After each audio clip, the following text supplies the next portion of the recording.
सभी को good morning और उम्मीद करते हैं काफ़ी अच्छे होंगे आप और आपकी तैयारी अच्छी चल रही होगी। तो आज का टॉपिक है राष्ट्रपति के कार्य एवं शक्तियाँ के बारे में बात करेंगे हम। पिछले क्लास में इसके पीछे तक की हमने बात की थी और कार्य एवं शक्तियाँ का टॉपिक जो था आगे पढ़ाने वाले थे। तो आज टॉपिक यही चालू करेंगे, कार्य एवं शक्तियाँ। तो हम बताए थे कि कार्य एवं शक्तियाँ उनके दो टाइमिंग में बांट कर पढ़ते हैं हम लोग। पहला पढ़ते हैं आप लोग शांति के काल में, कहने का मतलब किसी भी प्रकार के देश में इमरजेंसी लागू ना हो, और दूसरा आपके पास है आपातकाल में, कहने का मतलब जब देश में इमरजेंसी लागू हो। तो इसमें मेनली आपके पास जो इनके टॉपिक हैं पढ़ने के लिए, तो टॉपिक की अगर बात करें हम तो शांति काल में आपके पास है यहाँ पे विधायी शक्ति, कार्यपालिका शक्ति, न्यायिक शक्ति, सैन्य शक्ति, वित्तीय शक्ति और राजनयिक शक्ति।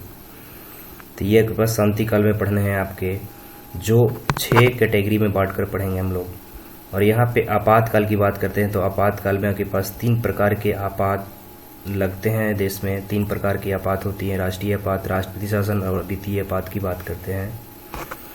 राष्ट्रीय आपात का जो आर्टिकल है, इसका आर्टिकल 352 के रूप में इसको जानते हैं हम लोग। राष्ट्रपति शासन का जो आर्टिकल है इसको जानते हैं आप लोग आर्टिकल 356 के बारे में। और वित्तीय जो आपात है इसे आप लोग जानते हैं आर्टिकल 360 के बारे में। तो तीनों आप लोग पढ़ेंगे एकदम से अलग अलग यहाँ पे और इसके बारे में डिटेल में। तो आगे बात करते हैं इनकी विधायी शक्ति के बारे में। तो चलते हैं आगे हम विधायी शक्ति के ऊपर। तो इनकी राष्ट्रपति की विधायी शक्ति क्या है, मत कहने का मतलब राष्ट्रपति किस प्रकार से जो नियम कानून है उसमें, ये नियम कानून कहे या संसद के बैठक की बात कहे तो कैसे आपके पास हस्तक्षेप करते हैं, क्या इनकी शक्तियां हैं, तो इनके बारे में बात करेंगे हम। तो विधायी शक्ति की अगर बात करें हम तो यहाँ पे विधायी शक्ति है ना, तो पता होना चाहिए आपको कि जो राष्ट्रपति है, राष्ट्रपति की बात करते हैं हम, जो राष्ट्रपति है इनकी विधायी शक्ति की बात करते हैं तो ये राष्ट्रपति संसद मतलब के पास 2 सदन प्लस राष्ट्रपति, तीनों को मिला के ही संसद कहते हैं। अगर सदन की बात करते हैं तो सदन होता है लोकसभा, राज्यसभा, 2 हाउस आपके पास हैं केंद्र के। और अगर आपके पास संसद की बात करते हैं तो संसद में तीनों लोग आते हैं, लोकसभा प्लस राज्यसभा प्लस राष्ट्रपति। अगर कोई नियम कानून बनाने की बात हो तो तीनों लोग इंक्लूड होकर नियम कानून बनाते हैं। जैसे मान लीजिए कि कोई बिल आया तो पास होता है लोकसभा में, फिर राज्यसभा में, फिर राष्ट्रपति उस पर साइन करते हैं, तब जाके बनता है वो अधिनियम। बिल से बनेगा अधिनियम, विधेयक से बनेगा आपके पास अधिनियम।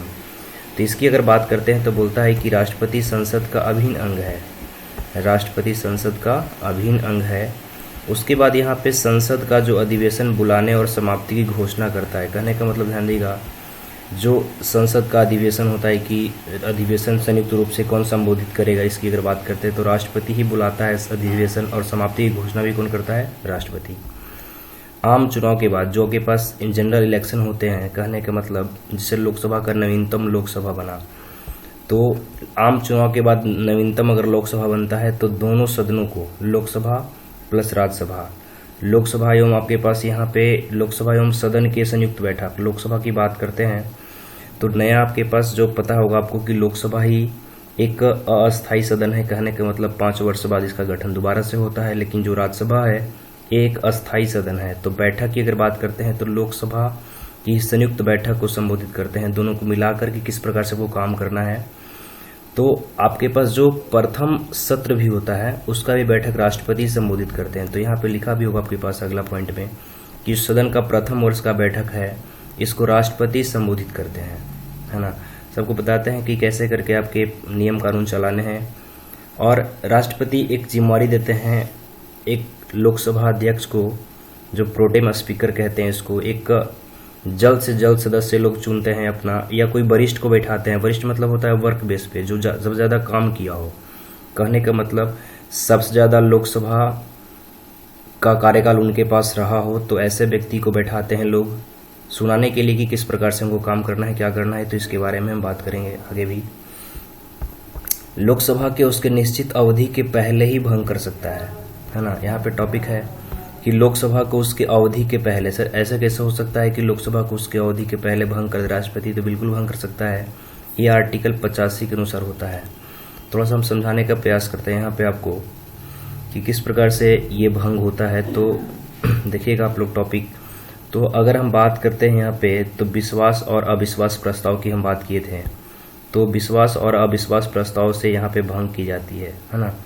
तो अगर हम अविश्वास प्रस्ताव की बात करते हैं तो वो लाता है बिल की बात करते हैं तो वो लाते हैं कौन, जो विपक्ष दल के नेता होते हैं वो। लेकिन हम राष्ट्रपति की बात करते हैं, राष्ट्रपति को अगर ऐसा लगता है कि जो सत्ता प्राप्त दल है उसका बहुमत लोकसभा में नहीं है, तो राष्ट्रपति उस पार्टी को या उस जिसका पार्टी का सरकार है उस पार्टी को आदेश देता है कि आप क्या करो कि एक विश्वास प्रस्ताव प्रस्तुत करो। अगर विश्वास प्रस्ताव प्रस्तुत किया और वो पास हुआ तो इसका मतलब संसदों का विश्वास है सरकार के ऊपर, कोई दिक्कत वाली बात नहीं है। अगर वो प्रस्ताव पारित नहीं हुआ तो उस दिन से लोकसभा को रद्द कर दिया जाएगा, लोकसभा स्थगित हो जाएगा, दोबारा से लोकसभा का इलेक्शन होगा। तो इस प्रकार के टॉपिक यहाँ पे आते हैं। आगे हम बात करेंगे, आगे हम राष्ट्रपति की विधायी शक्ति की हम बात कर रहे थे। तो अगर कोई साधारण बिल है, अगर आपके पास जो जनरल बिल आते हैं, दो आपके पास मुख्य बिल है, संविधान संशोधन और मनी बिल। मतलब यहाँ पे बात करते हैं मनी बिल का, जो पैसे से रिलेटेड हो। ऐसे बिल अगर आता है तो उसको एक विशेष बिल मानते हैं। लेकिन जो आपके पास बाकी सारे बिल है लगभग साधारण विधेयक होते हैं, बिल होते हैं। अगर साधारण विधेयक मतलब ये होता है कि कानून बनने से पहले जो प्रस्ताव आता है सदन में उसको कहते हैं विधेयक। तो साधारण विधेयक पर अगर दोनों सदनों का मतभेद हो जाए, कहने का मतलब ये हुआ कोई साधारण विधेयक हो और इस पे दोनों सदन की मत नहीं बन पा रही है, मतलब लोकसभा कह रहा है कि हम इसको पास कराना चाहते हैं और राज्यसभा कह रही है कि हम इसको पास कराना नहीं चाहते हैं, मतलब एक सदन से पास हो गया दूसरे सदन से पास नहीं हुआ, तो राष्ट्रपति संयुक्त अधिवेशन बुलाते हैं, है ना। दोनों को साथ में बुलाएंगे, संयुक्त अधिवेशन बुलाते हैं राष्ट्रपति। कहते हैं कि आप लोग ऐसा करो कि एक साथ और वोटिंग कीजिए और अगर बिल पास होता है तो ठीक है, नहीं पास होता तो कोई बात नहीं।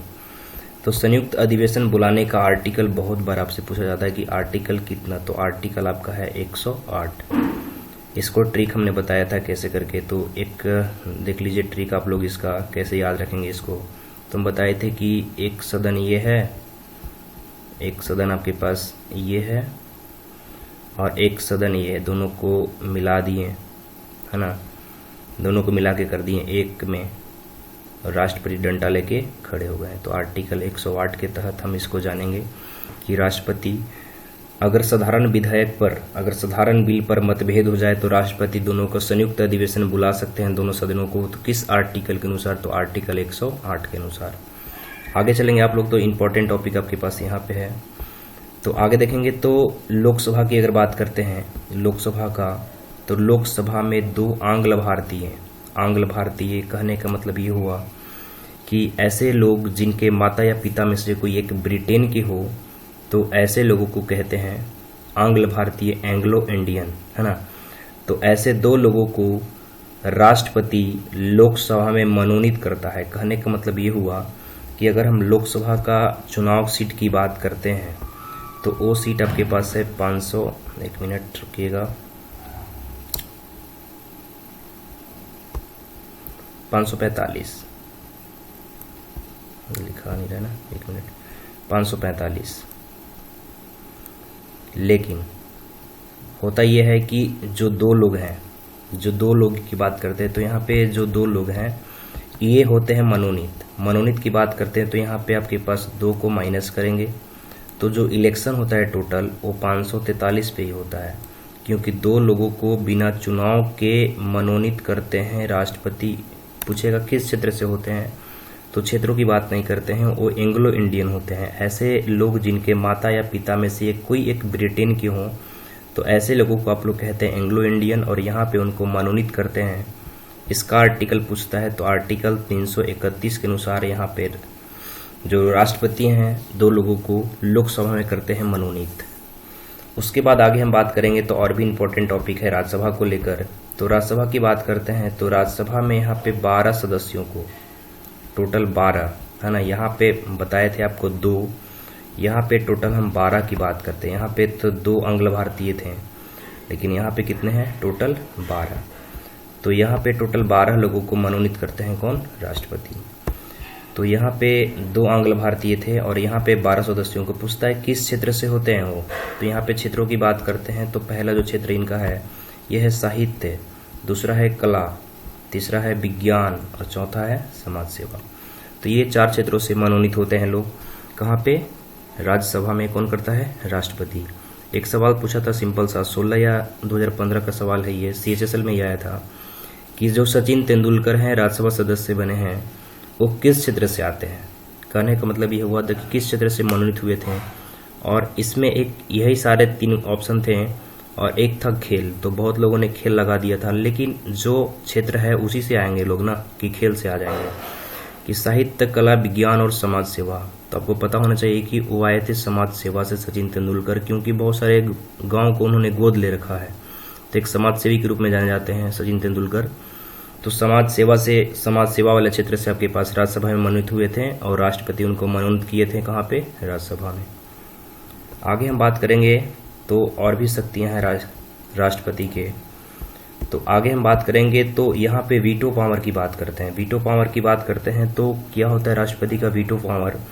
तो अगर कोई बिल लोकसभा से पास होता है और वो बिल राज्यसभा से भी पास हो गया और गया राष्ट्रपति के पास, तो राष्ट्रपति का अधिकार होता है कि वह पूर्ण विचार के लिए उसे संसद को वापस या सदन को वापस लौटा सकता है कि आप इस पे पूर्ण विचार करें और दोबारा से इस बिल को सोचे समझे तब इसको हम पास करेंगे।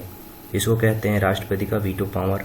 तो इसमें देखिएगा क्या होता है, 2 विधायक यहाँ पे बात होगी, एक होगा धन विधायक और एक संविधान संशोधन विधायक। धन विधायक मतलब मनी बिल और संविधान संशोधन मतलब यहाँ पे बात करते हैं तो संविधान में संशोधन करने की बात, संविधान में सुधार करने वाला अगर बिल हो तो ये दोनों को छोड़कर अगर कोई बिल आता है और तो उसे संसद को वापस पूर्ण विचार के लिए लौटा सकते हैं राष्ट्रपति। इनका आर्टिकल पूछता है किस आर्टिकल के अनुसार, तो आर्टिकल 111 के अनुसार ये वापस भेज सकते हैं, कोई दिक्कत वाली बात नहीं है। और आगे आपके पास बात करेंगे यहाँ पे तो एक टॉपिक आता है अध्यादेश का, और अध्यादेश को बोलते हैं आप लोग अस्थायी कानून। अगर बिल पास नहीं हुआ तो, अगर बिल पास हो गया तो ये अस्थायी कानून बन जाता है। तो देखते हैं क्या है इसका टॉपिक। तो यहाँ पे बात करेंगे तो अध्यादेश की हम बात करेंगे तो बोलता है कि जब संसद का सत्र न लग रहा हो, जब संसद का सत्र न लग रहा हो, जब संसद मतलब दोनों सदनों की बात करेंगे, ये सत्र इनके चलते हैं। आपको पता है कि साल में 3 सत्र होते हैं, मैक्सिमम और मिनिमम 2 सत्र तो लगते ही लगते हैं। तो संसद की सत्रों की बात करते हैं तो यहाँ पे अगर इनका सत्र न चल रहा हो और कोई देश में इमरजेंसी हो जाए या जनता के लिए बहुत ही इम्पोर्टेंट नियम कानून बनाने की बात हो जाए, अगर संसद का सत्र न चल रहा हो और जनता के लिए बहुत ही इम्पोर्टेंट अगर आपके पास यहाँ पे नियम कानून बनाने की बात हो जाए तो बना सकता है कौन, वो बना सकता है राष्ट्रपति। तो यहाँ पे टॉपिक लिखा भी होगा, जब संसद का सत्र न चल रहा हो और जनता के हित में कोई नियम कानून बनाने की आवश्यकता हो जाए तो राष्ट्रपति इसे बना सकता है। इसे आप कहते हैं क्या, तो इसे आप कहते हैं अध्यादेश। क्या कहते हैं इसको, अध्यादेश कहते हैं। इसको अस्थायी कानून के नाम से भी जानते हैं आप लोग, है ना। और ये आपके पास होता है अनस्टेबल, कहने का मतलब ये होता है अस्थाई, है ना, ये अस्थाई होता है। और ये 6 महीने के लिए लागू होगा बिना कोई शर्त के। अगर 6 महीने के बाद संसद का सत्र लगेगा ही लगेगा, क्योंकि मिनिमम साल में 2 बार सत्र लगते ही लगते हैं। तो अगर संसद का सत्र लगा और संसद का अनुमति मिला तो ये बन जाएगा अधिनियम, मतलब बन जाएगा एक्ट, मतलब बन जाएगा कानून। अगर संसद का सत्र नहीं लगा तो अगर यहाँ पे अनुमति नहीं मिली, अगर अनुमति नहीं मिली तो क्या होगा, तो अनुमति अगर नहीं मिलती है तो 6 सप्ताह और चलकर ये समाप्त हो जाएगा। 6 महीना तो चलेगा ही चलेगा, 6 सप्ताह और चलेगा और ये समाप्त हो जाएगा। पूछता है कि राष्ट्रपति किस आर्टिकल के अनुसार अध्यादेश जारी करता है, तो इसका आर्टिकल है 123। मतलब देखिएगा कैसे याद रखना है उसको। तो 6 महीने तक लागू होगा। अगर यहाँ पे संसद अनुमति देती है तो अधिनियम बन जाता है। अगर संसद अनुमति नहीं देता है तो ये 6 सप्ताह और चलकर समाप्त हो जाएगा मतलब चला जाएगा, 1 2 3 हो जाएगा, 1 2 3 हो जाएगा, है ना, ऐसे याद रखेंगे इसको आप। चलिए आगे चलते हैं। आगे यहाँ पे बात करेंगे और भी टॉपिक इसके लिए हैं।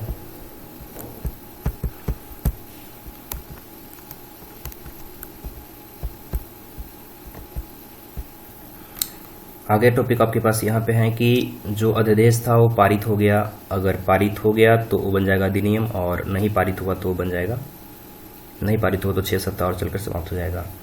दूसरा टॉपिक है कार्यपालिका शक्ति। कहने का मतलब हम बताए थे आपको, जो इंट्रोडक्शन क्लास और मेरा फर्स्ट क्लास पॉलिटी का प्लेलिस्ट में जाकर देख सकते हैं आप, उसमें हमने कार्यपालिका का जिक्र किया था और हमने बताया था आपको कि केंद्र के जो कार्यपालिका हैं उसके प्रमुख होते हैं कौन, राष्ट्रपति। तो उसके प्रमुख राष्ट्रपति होते हैं। तो कार्यपालिका की अगर बात करते हैं तो जितनी भी शक्तियां हैं वो राष्ट्रपति के पास हैं, लेकिन ऐसा माना जाता है कि जो सत्ताधारी दल है, कहने का मतलब लोकसभा के जो जहां पे लोकसभा है वहां पे जिसका बहुमत है, उसे बिना पूछे राष्ट्रपति लगभग कार्य को नहीं करते हैं। कहने का मतलब कि हर एक कार्य को पूछ के ही करते हैं, क्योंकि सबसे लोकप्रिय सदन है लोकसभा और जनता खुद उस सदन में सरकार बनाई है। तो जनता मतलब यहाँ पे जो लोकतंत्र है, कहने का मतलब जनता का सरकार चलती है, तो जनता जो कहेगी वही होगा। और जनता कहने का मतलब लोकसभा में जिसका पार्टी का बहुमत है वो कहेगा वो होगा। तो राष्ट्रपति एक राष्ट्र प्रमुख होते हैं, कोई दिक्कत वाली बात नहीं है, लेकिन जो इनका शक्तियां हैं वो यूज करते हैं किससे पूछकर, प्रधानमंत्री से पूछकर या मंत्री परिषद से पूछकर काम करते हैं। तो क्या इनके बारे में टॉपिक और कार्यपालिका शक्ति इनके पास किस प्रकार से हो, सो देखिएगा। तो सबसे पहले राष्ट्रपति कार्यपालिका का प्रमुख होते हैं। कहने का मतलब राष्ट्रपति जो होते हैं केंद्र के कार्यपालिका के प्रमुख होते हैं, इसलिए कार्यों में सहयोग हेतु एक अधीनस्थ, अधीनस्थ मतलब अपने नीचे के अधिकारियों का चयन करते हैं, मंत्री परिषद का गठन करते हैं। कहने का मतलब मंत्री बनाते हैं, और ये मंत्रियों का जो मुखिया होता है इसका नाम होता है प्रधानमंत्री। और यहाँ पे बात करते हैं तो आगे पूछता है सवाल में ये कि किसको किसकी नियुक्ति करते हैं राष्ट्रपति, किसकी नियुक्ति करते हैं। तो ये इंपॉर्टेंट आपके पास टॉपिक पूछता है कि इसका नियुक्ति कौन करता है। तो आप देख सकते हैं कि किसकी नियुक्ति करते हैं कौन। तो सबसे पहले भारत का नियंत्रण और महालेखा परीक्षक है। कहने का मतलब ये इसको बोलते हैं कैग, आप लोग CAG कैग। तो पूछता है कैग का नियुक्ति कौन करता है, राष्ट्रपति। निर्वाचन आयुक्त की बात करें हम, निर्वाचन आयुक्त की बात करते हैं कि निर्वाचन आयुक्त जो है इसकी पोस्टिंग या इसकी नियुक्ति कौन करता है, राष्ट्रपति। उसके बाद यहाँ पे बात करेंगे आगे तो सर्वोच्च न्यायालय के जो मुख्य न्यायाधीश हैं, है ना, सर्वोच्च न्यायालय के मुख्य न्यायाधीश, तो इसका नियुक्ति कौन करते हैं। तो यहाँ पे बात करते हैं तो सर्वोच्च न्यायालय के मुख्य न्यायाधीश की नियुक्ति करते हैं राष्ट्रपति। मानवाधिकार आयोग, है ना, मानवाधिकार आयोग के अध्यक्ष एवं सदस्यों की नियुक्ति करते हैं कौन, राष्ट्रपति। उसके बाद हम बात करते हैं आगे तो सुप्रीम कोर्ट नहीं है, SC/ST है, बिल्कुल अनुसूचित जाति और जनजाति की बात करते हैं। और यहाँ पे पिछड़ा और महिला आयोग के जो अध्यक्ष होते हैं या सदस्य होते हैं उनकी नियुक्ति भी कौन करता है, राष्ट्रपति। संघ लोक सेवा आयोग जिसको आप लोग कहते हैं प्यार से UPSC के अध्यक्ष और यहाँ पे सदस्यों की नियुक्ति कौन करता है, राष्ट्रपति करते हैं। विदेशों में राजदूत एवं उच्चायुक्त मतलब होता है कि इस देश के वहाँ पे राष्ट्रीय सलाहकार कौन है। कहने का मतलब वहाँ पे किस प्रकार से लोग भारत को रिप्रेजेंट कर रहे हैं, या कहने का मतलब वहाँ पे राजदूत हमारा जो भारत का है वो किस प्रकार से काम कर रहा है, तो उसकी नियुक्ति भी कौन करता है, राष्ट्रपति करता है। राज्यों की राज्यपाल की बात करते हैं। कहने का मतलब जो भी राज्य के राज्यपाल हैं, राज्यपाल के बारे में अलग से टॉपिक हम वीडियो बनाएंगे। इसमें आगे टॉपिक है जो भी सिलेबस में आगे हम डिस्कस किए थे वो पूरा पढ़ाएंगे आपको, कोई दिक्कत वाली बात नहीं है। तो राज्यों के राज्यपाल हैं उनकी नियुक्ति भी कौन करता है, राष्ट्रपति ही करता है। उसके बाद यहाँ पे यूटी मतलब यहाँ पे केंद्र शासित प्रदेश में बात करते हैं तो यहाँ पे होते हैं प्रशासक। आपको पता होना चाहिए कि 26 जनवरी 2020 की बात करें अगर हम, तो जो अंडमान निकोबार है और अपना दादरा नगर हवेली है, दोनों को एक कर दिया गया है। तो अब अपने देश में यूटी की संख्या केवल 8 ही रह गई है। पहले 9 हो गई थी जब जम्मू एंड कश्मीर और लद्दाख अलग हुआ था तो, लेकिन अब संख्या कितनी है, 8 ही है। तो जितने भी यूटी है वहां पे या तो उपराज्यपाल होते हैं या वहां के प्रशासक होते हैं, तो उनकी नियुक्ति भी कौन करता है, वो राष्ट्रपति ही करता है ना। और यहाँ पे बात करते हैं तो राष्ट्रपति मंत्री परिषद का सलाह पर करता है ये सब। ऐसा नहीं, हम बताए थे कि जो भी आपके पास चीजें कराएंगे या तो मंत्री परिषद की बात करते हैं या इनके मुखिया प्रधानमंत्री की बात करें तो राष्ट्रपति आपके पास बिना पूछे इनसे कोई काम नहीं करता है। तो यहाँ पे इस प्रकार की जो भी नियुक्तियाँ हैं ये इसमें दिया हुआ है, तो उसकी नियुक्ति कौन करता है? राष्ट्रपति ही करता है, इसमें कोई दो मत नहीं है। लेकिन किससे पूछकर? प्रधानमंत्री से पूछकर। आगे चलेंगे टॉपिक में हम, तो आगे टॉपिक की बात करते हैं। तो यहाँ पे बात करेंगे आगे, तो बोलता है कि मुख्य न्यायाधीश, है ना, मुख्य न्यायाधीश की बात करते हैं। यहाँ पे मुख्य न्यायाधीश एवं नियंत्रण एवं महालेखा परीक्षक, मुख्य न्यायाधीश एवं नियंत्रण और महालेखा परीक्षक की बात करते हैं हम। तो मुख्य न्यायाधीश और नियंत्रण महालेखा परीक्षक निर्वाचन आयुक्त, संघ लोक सेवा आयोग के अध्यक्ष एवं सदस्य को हटाने का प्रावधान महाभियोग में माना गया है। कहने का मतलब यहाँ पे ये हटाने का जो प्रावधान है, और महाभियोग क्या होता है सर? महाभियोग देख लीजिए क्या होता है। तो राष्ट्रपति का महाभियोग का उल्लेख आपके जो संविधान है उसमें है कि बिल्कुल राष्ट्रपति पे महाभियोग कैसे लगता है। एक प्रक्रिया होती है सिंपल सा, जो हम पीछे बता भी चुके हैं कि राष्ट्रपति में बता चुके हैं किस प्रकार से महाभियोग कार्य करता है। तो महाभियोग को यहाँ पे हटाने की प्रक्रिया सबकी महाभियोग है, और महाभियोग द्वारा इसको हटाया जा सकता है। महाभियोग बता चुके हैं, पिछले वीडियो आप देख सकते हैं।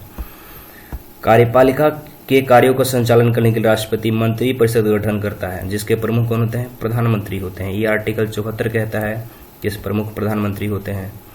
अपने सभी कार्यों को संवैधानिक संस्थाओं के प्रमुख एवं राज्य के राज्यपाल एवं संशासित स्तर के प्रशासक करता है। यहाँ पे ध्यान देगा, अपने सभी सभी कार्य हैं, अन्य सभी कार्यों के लिए संवैधानिक संस्थाएं बनी हुई हैं।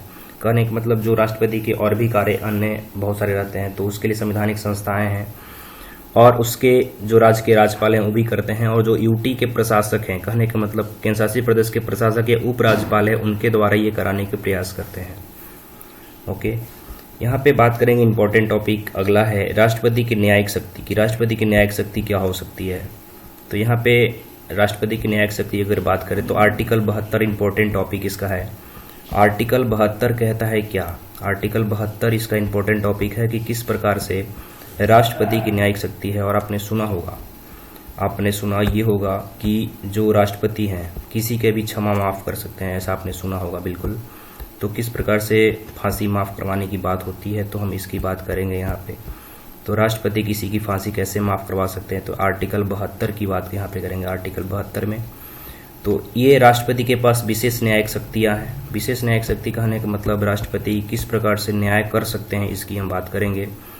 तो राष्ट्रपति के पास विशेष न्यायिक शक्तियाँ होती हैं। जैसे आपके पास पहला है जो पहले टॉपिक की अगर बात करते हैं, तो जो पहला इसका टॉपिक है यह क्षमा, है ना, क्षमा। दूसरा है लघुकरण, तीसरा है परिहार, चौथा है विराम, पांचवा है प्रविलंब। आपने सुना होगा कि सुप्रीम कोर्ट ने किसी व्यक्ति को अगर फांसी दिया है तो एक फाइनल अगर कोई बचा सकता है उसको लास्ट में, तो वो बचाता है कौन? वो बचाता है आपको राष्ट्रपति, है ना। बोलते हैं कि राष्ट्रपति फांसी माफ कर देता है। तो कैसे माफ करता है देख लीजिए। तो उसके लिए यहाँ पे टॉपिक है क्षमा। इसके बारे में डिटेल में हम बात करते हैं। सबसे पहला है क्षमा। तो कैसे आपके पास ये क्षमा करते हैं? तो बोलता है कि अगर राष्ट्रपति कोई अपराधी राष्ट्रपति के पास गया और अगर राष्ट्रपति उसको क्षमा मुक्ति का न्याय करते हैं, कहने का मतलब क्षमा वाला न्याय करते हैं, तो उसका मतलब होता है अपराधी को अपराध से पूर्ण मुक्ति। कहने का मतलब कि अपराधी कोई अपराध किया ही ना हो। कहने का मतलब उस पर न्याय करते हैं क्षमा का। लेकिन हाँ, एक बात और कि अगर ये आपके पास जितने भी न्याय संगत तरीके हैं, कहने का मतलब ये हुआ कि जितने भी न्याय राष्ट्रपति करते हैं वो प्रधानमंत्री से पूछ के करेंगे, मंत्री परिषद से पूछ कर करेंगे, बिना पूछे वो नहीं करते हैं, है ना। तो क्षमा की बात करते हैं तो अपराधी को अपराध से पूर्ण मुक्ति, कहने का मतलब अपराधी कोई अपराध किया ही ना हो। दूसरा है लघुकरण, सजा की प्रकृति को हल्का कर देना, अर्थात कठोर दंड के स्थान पर हल्का दंड देना। कहने का मतलब ये हुआ, ध्यान दीजिएगा, कि कोई व्यक्ति है जिसको जेल हुआ है 5 साल का और कहा है कि जेल में रहते हुए पत्थर भी तुमको तोड़ना है।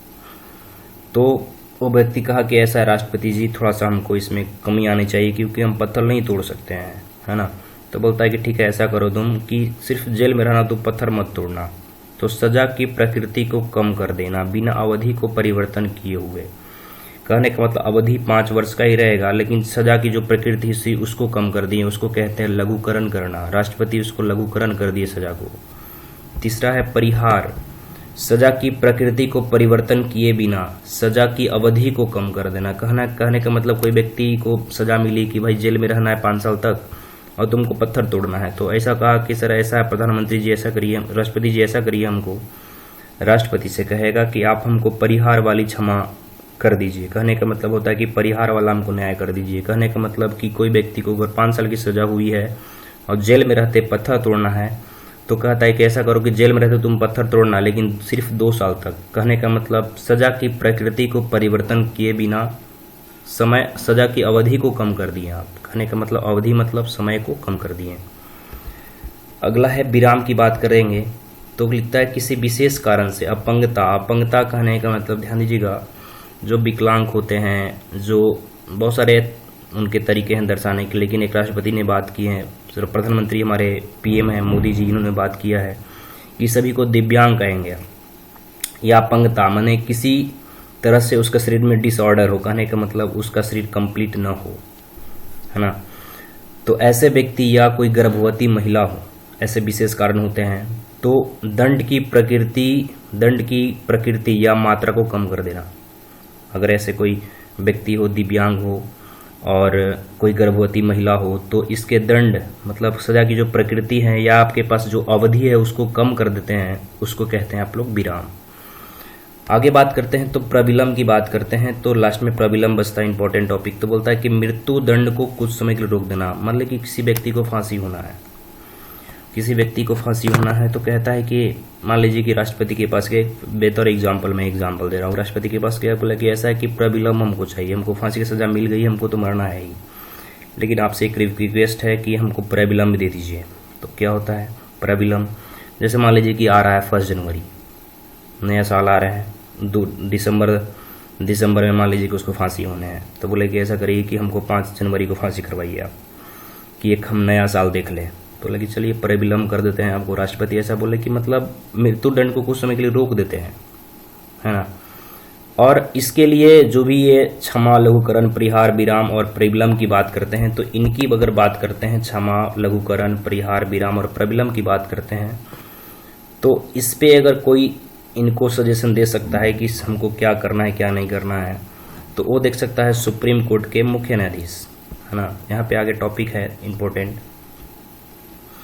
ये सवाल पूछता भी है ना, ये पूछता है सवाल।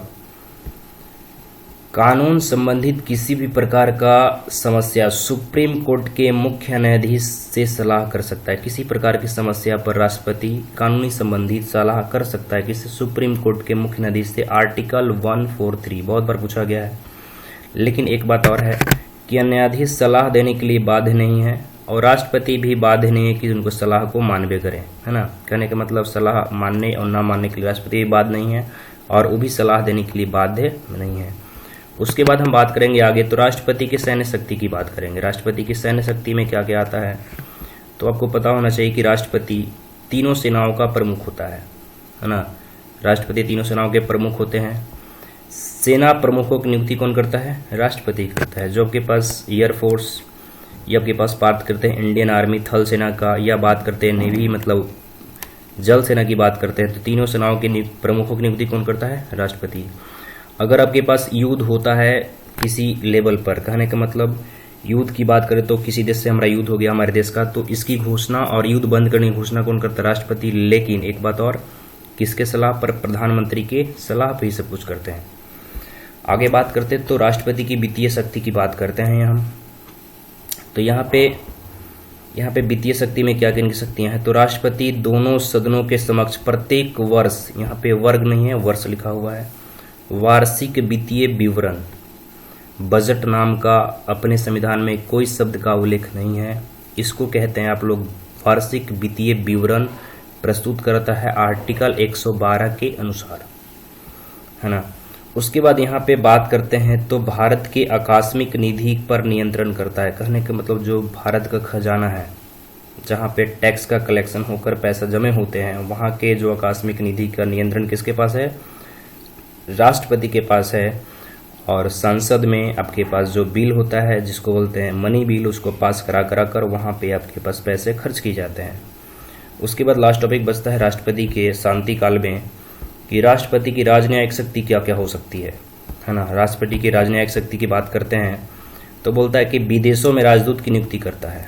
जो विदेश है वहाँ पे जो राजदूत रहते हैं, हम बताए थे दूतावास होता है सभी देशों में, जहाँ जहाँ पर अच्छा संपर्क है, अच्छा मतलब कहने का मतलब वहाँ से व्यापार अपने देश में होता है, तो वहाँ पे राजदूत की नियुक्ति होती है, और वो कौन करता है? राष्ट्रपति करता है। तो विदेशों में राजदूत की नियुक्ति, विदेशी राजदूत का जो प्रमाण पत्र वहाँ से आता है उसको एक्सेप्ट कौन करता है? राष्ट्रपति, और उसका रिप्लाई भी राष्ट्रपति करता है प्रधानमंत्री की सलाह से। आगे बात करते हैं तो विदेश के अन्य विश्व के अन्य देशों के साथ अब सभी प्रकार के संधि, जितने भी डील होते हैं, जितने भी डील, या तो हथियार का डील हो या तो आपके पास अलायंस की बात करें, संधि की बात करें, तो राष्ट्राध्यक्ष के नाम से होता है। भारत के राष्ट्राध्यक्ष कौन है? राष्ट्रपति हैं। तो विश्व के अन्य देशों के साथ जितने भी अपने देश की संधि या किसी प्रकार का आपके पास यहाँ पे डील होता है तो राष्ट्रपति के नाम से ही होता है। लेकिन प्रधानमंत्री जाते हैं, लेकिन एक प्रतिनिधि के रूप में। जैसे हम बताए थे आपको कि जैसे आपके पिताजी के नाम से कोई कार्ड आया, अगर पिताजी के नाम से कोई कार्ड आया है तो आप भी जाते हैं, और उतना ही रिस्पेक्ट आपको मिलता है जितना आपको पिताजी को मिलता था, है ना। तो एक तरह से आप पिताजी के प्रतिनिधि बन के गए हैं, तो उसी प्रकार से यहाँ पे काम होता है। ठीक है, ओके। तो ये शांति काल के कुछ प्रमुख कार्य थे। एक दो बार वीडियो को रिवाइंड करके देखेंगे, बहुत ही सिंपल वे में आपको बता रहे हैं, आसान तरीके में। एक तीन शक्ति की और बात करेंगे जो आपातकाल की शक्तियां हैं, और आज ये टॉपिक खत्म ही हो जाता है। ओके, आगे हम बात करेंगे राष्ट्रपति की आपातकालीन शक्तियां। कहने का मतलब ये होता है कि देश में कोई अगर इमरजेंसी लागू हो तो राष्ट्रपति की क्या क्या शक्तियां हो सकती हैं, तो इसके बारे में बात करते हैं। तो राष्ट्रीय आपात, राष्ट्रपति शासन और वित्तीय आपात। हम बताते हैं आपको कि जो राष्ट्रपति किसी भी प्रकार की इमरजेंसी की बात करते हैं तो राष्ट्रपति ही घोषणा करते हैं कि क्या इमरजेंसी लग रही है ना। तो इसका आर्टिकल का हम जिक्र हम पहले भी कर चुके हैं कि जो राष्ट्रीय आपात है इसका आर्टिकल है 352, जो राष्ट्रपति शासन इसका आर्टिकल 356, और जो वित्तीय आपात है इसकी अगर आर्टिकल की हम बात करते हैं तो इसका आर्टिकल है 360। ये तीनों आर्टिकल बहुत बार एग्जाम पूछे गए हैं कि किसे कैसे आर्टिकल आपके पास यहाँ पे काम में आते हैं। तो सबसे पहले बात करते हैं राष्ट्रीय आपात का, है ना। तो राष्ट्रीय आपात कैसे कैसे हो सकता है इसकी हम बात करेंगे। उसका टाइमिंग पूछता है, और उसकी घोषणा मात्र लिखिएगा कि कौन करता है? राष्ट्रपति। जो भी देश में राष्ट्रीय आपात की घोषणा होती है कौन करता है? राष्ट्रपति। लेकिन किसके सलाह पर? मंत्रिपरिषद या प्रधानमंत्री के सलाह पर ये करता है। ठीक है, तो यहाँ पे बात करते हैं सबसे पहले राष्ट्रीय आपात का। राष्ट्रीय आपात, नेशनल इमरजेंसी क्यों लागू होता है? तो इसके तीन तरीके हैं लागू होने के। क्यों लागू होगा, इसके तीन तरीके हैं। युद्ध या बाहरी आक्रमण होने पर। कहने का मतलब किसी देश से अपना देश का युद्ध हो जाए, या कोई बाहरी से कोई दूसरा देश हमारे देश पे आक्रमण कर दे, तो इसमें आपको लगेगा नेशनल इमरजेंसी। सशस्त्र विद्रोह, कोई मतलब कहने का मतलब ऐसा विद्रोह होने लगे देश में, मतलब अस्त्र शस्त्र लेके रोग उतर जाए, किसी क्षेत्र की बात करें तो, या किसी पूरे देश में। आंतरिक अशांति, इंटरनल की बात करते हैं। इंटरनल जो के पास देश में अभी सभी जगह एकदम से धरना प्रदर्शन होते, पूरा जगह पे अशांति फैल गई है, तो इसको बोलते हैं आंतरिक अशांति। ये तीन कंडीशन है आपातकाल लगने के। और उसके बाद आगे हम बात करते हैं तो यहाँ पे क्या क्या हो सकता है, किस प्रकार से राष्ट्रपति की घोषणा करते हैं, किस प्रकार से क्या हो सकता है। तो यहाँ पे देखेंगे टॉपिक राष्ट्रीय आपात की घोषणा। एक मिनट। राष्ट्रीय आपात की घोषणा राष्ट्रपति द्वारा मंत्रिमंडल के लिखित मतलब अगर आप रिटन में देंगे तब लिखित समझ किया जाता है। आपातकाल की घोषणा 1 माह के अंदर संसद का अनुमोदन आवश्यक है। सबसे पहले मंत्रिमंडल से लिखित रूप से सलाह लेकर राष्ट्रपति लगा देंगे ये राष्ट्रीय आपात को, लेकिन 1 माह के अंदर संसद माने लोकसभा और राज्यसभा दोनों से ये पास होना चाहिए कि हम लगा रहे हैं नेशनल इमरजेंसी। एक बार में मात्र 6 महीने के लागू होगा, है ना। और संसद के अनुमोदन के पश्चात पुनः 6 महीने के समय तक लागू किया जा सकता है। संसद का अगर अनुमोदन मिले, अनुमोदन मतलब होता है समर्थन, तो और आपके पास यहाँ पे चीजें आगे चल सकती है। अब तक राष्ट्रीय आपात 3 बार लग चुका है। कितने बार? 3 बार। कब कब लगा है सो देख लीजिए आप लोग। तो कब कब लगा के बात करते हैं तो यहाँ पे पहला भारत चीन युद्ध 1962 में हुआ था, तब लगा था नेशनल इमरजेंसी। 1971 भारत पाकिस्तान युद्ध, जब पाकिस्तान के साथ इंडिया का युद्ध हुआ था तब लगा था। और तीसरा था आंतरिक अशांति से, जो इंदिरा गांधी लगवाई थी उस समय, है ना। तो आंतरिक अशांति 1975, 1971 भारत पाक युद्ध, 1962 भारत चीन युद्ध। ये 3 समय में अपने देश में राष्ट्र क्या लगा है, नेशनल इमरजेंसी की घोषणा हुई थी। आगे हम बात करेंगे राष्ट्रपति शासन का। तो राष्ट्रपति शासन कैसे लगता है, क्यों लगता है, इसकी हम बात करेंगे आर्टिकल 356 के तहत। आर्टिकल 356 के तहत हम बात करेंगे कि राष्ट्रपति शासन कैसे लगता है। ओके, तो राष्ट्रपति शासन की बात करते हैं तो आर्टिकल 356 के बारे में बात करेंगे हम कि राष्ट्रपति शासन क्यों लगता है ना। यहाँ पे बात करते हैं तो फिलहाल में आपने देखा हो कि महाराष्ट्र में लगा था राष्ट्रपति शासन। तो अगर ऐसा हो कि विधानसभा में किसी पार्टी का बहुमत ना हो तो भी आपके पास राष्ट्रपति शासन लगा सकता है कौन, राष्ट्रपति। वहाँ पे जो कार्य करेगा, जो मतलब वहाँ पे शासन करेगा, वो करता है कौन, राज्यपाल के द्वारा अपना शासन चलाता है कौन, राष्ट्रपति। तो इसके बारे में देखेंगे क्या क्या है डिटेल। तो अगर किसी राज्य का शासन व्यवस्था संविधान के अनुसार न चल रहा हो, जो आपके पास अपना संविधान है किताब, उसके अनुसार अगर किसी राज्य की शासन व्यवस्था न चल रहा हो और इस बात का एहसास राज्यपाल को हो तो राज्यपाल राष्ट्रपति को सूचित करता है। राज्यपाल किसको सूचित करेगा, राष्ट्रपति को। और राष्ट्रपति केंद्रीय मंत्रिमंडल के परामर्श से वहां पे लगाता है क्या, राष्ट्रपति शासन। आपसे पूछेगा सिंपल सा एक प्रश्न कि राष्ट्रपति शासन क्यों लग सकता है, या पूछेगा राष्ट्रपति शासन कौन लगाता है, या पूछेगा कि राष्ट्रपति शासन की स्वीकृति संसद में कितने माह के अंदर होना चाहिए, या राष्ट्रपति कितनी बार एक बार में कितनी समय के लिए लगता है। यहाँ पे बात करेंगे तो राष्ट्रपति शासन की घोषणा की स्वीकृति संसद में 2 महीने के अंदर होना चाहिए। उसके बाद राष्ट्रपति शासन एक बार में 6 महीने लागू होता है और मैक्सिमम आपके पास 3 वर्ष लगा सकते हैं बिल पास करा कर। पूछता है एक सवाल और पूछा था कि राष्ट्रपति शासन सबसे पहले कहाँ लगा था, तो पंजाब के पेत्सू में, ये पंजाब के पेत्सू जिला है, वहाँ पे आपके पास यहाँ पे लगा था, क्या लगा था, नेशनल इमरजेंसी की बात करते हैं। पेत्सू जगह पे लगा था पंजाब में सबसे पहले राष्ट्रपति शासन, नेशनल इमरजेंसी नहीं, राष्ट्रपति शासन की बात कर रहे हैं। आगे के पास वित्तीय आपात की बात करते हैं। तो वित्तीय आपात की यहाँ पे बात करें तो वित्तीय आपात में क्या शक्तियाँ इनकी है। आज तक वित्तीय आपात की घोषणा राष्ट्रपति नहीं की है, क्योंकि भारत के किसी तरह वित्तीय आपात अभी तक हुआ ही नहीं है ना। तो राष्ट्रपति की घोषणा किए भी नहीं है। तो वित्तीय आपात की घोषणा अभी तक राष्ट्रपति ने नहीं किया है, क्योंकि देश में वित्तीय आपात लगा ही नहीं है। सर इसमें क्या होता है, तो बोलता है यदि राष्ट्रपति को ऐसा लगता है कि भारत के किसी राज्य क्षेत्र में वित्तीय संकट उत्पन्न हो गई हो तो वहां पे लगता है वित्तीय आपात। वहां पे सरकारें बहुत ज़्यादा हेल्प करती हैं, जो टैक्स हो उसे टैक्स फ्री करती हैं, ताकि वहाँ के लोग का इकोनॉमी ऊपर हो सके और वहाँ पे सब कुछ अच्छा ढंग से चल सके। यह 2 महीने तक लागू हो सकता है। कितना महीने तक, 2 महीने तक। और भी शक्तियाँ हैं राष्ट्रपति को लेकर, इंपॉर्टेंट टॉपिक भी देखेंगे हम। तो विवेकाधीन शक्तियाँ की हम बात करेंगे आगे।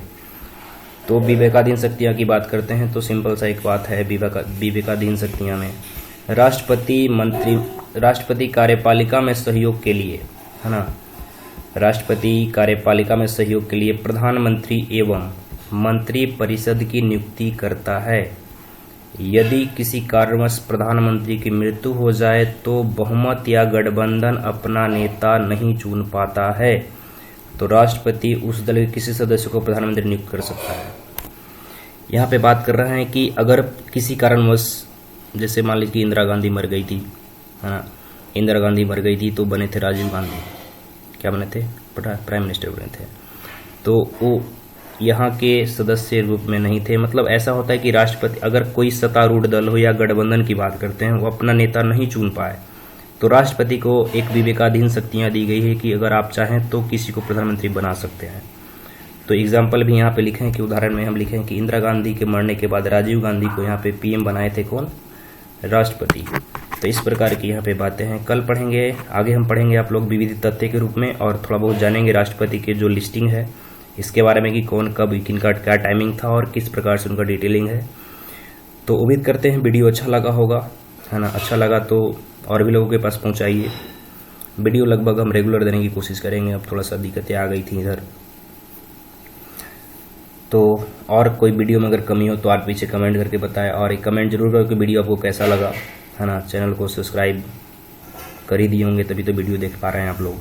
ठीक है, थैंक यू सो मच।